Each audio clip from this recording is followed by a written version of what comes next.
ক্রমেই বেড়ে চলেছে গ্যাস সংকট। এতে ধুঁকছে যানবাহন, ভুগছে জনসাধারণ। এটি রাজধানীর তেজগাঁয়ের একটি ফিলিং স্টেশনের চিত্র। কেউ ভোর ৪টা, কেউ ৫টা। গ্যাসের জন্য অপেক্ষা করে ক্লান্ত হয়ে দুপুরের খাবার খেয়ে নিচ্ছেন চালকরা। এছাড়া রাজধানীর অন্যান্য ফিলিং স্টেশনেও রয়েছে যানবাহনের দীর্ঘ সারি। আর বাড়তি ভাড়া গুনে চালকদের দীর্ঘ অপেক্ষার মূল্য চুকাচ্ছেন যাত্রীরা। গ্যাসের অনেক ভোগান্তি, তবুও ভোর ৪টা থেকে আমরা এখানে সিরিয়াল দিয়ে পাম্পে রয়েছি। ঘন্টার পর ঘন্টা সিরিয়াল দেওয়া, কোনো গ্যাস পাইতেছি না। 2 ঘন্টা বসা ছিলাম, এখন গ্যাসের পাম্পে লাগাইছে, বলতেছে গ্যাস ঢুকবে না, গ্যাস ট্যাঙ্কিও খালি।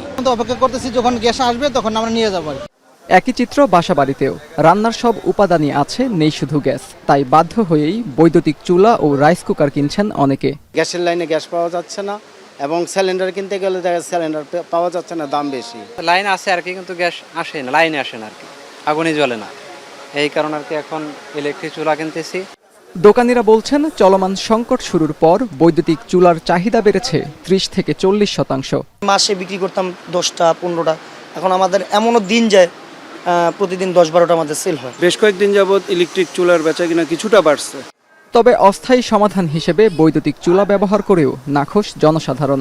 কেউ কেউ বলছেন, সংকট থাকার পরও দিতে হচ্ছে গ্যাস বিল, একই সঙ্গে বৈদ্যুতিক চুলায় রান্নার জন্য গুনতে হচ্ছে বাড়তি টাকা। আমরা ওয়াইফাই ছাড়াই ধূপধাপ আপলোড করি, কারণ আমাদের কাছে বেশি জিবি আছে। বেশি জিবি জিতবেন মাই জিপি অ্যাপে। গ্যাস পাই না, কিন্তু তিতাসের গ্যাসের বিল আমাকে পরিশোধ করতে হচ্ছে প্রতি মাসে। রান্নার জন্য বৈদ্যুতিক চুলার ব্যবহার করতে হচ্ছে, সেই জন্য আমাকে অতিরিক্ত বিদ্যুৎ বিল দিতে হচ্ছে। তাহলে আমি একজন বাংলাদেশের নাগরিক হিসেবে কেন এই বাড়তি ব্যয় বহন করব?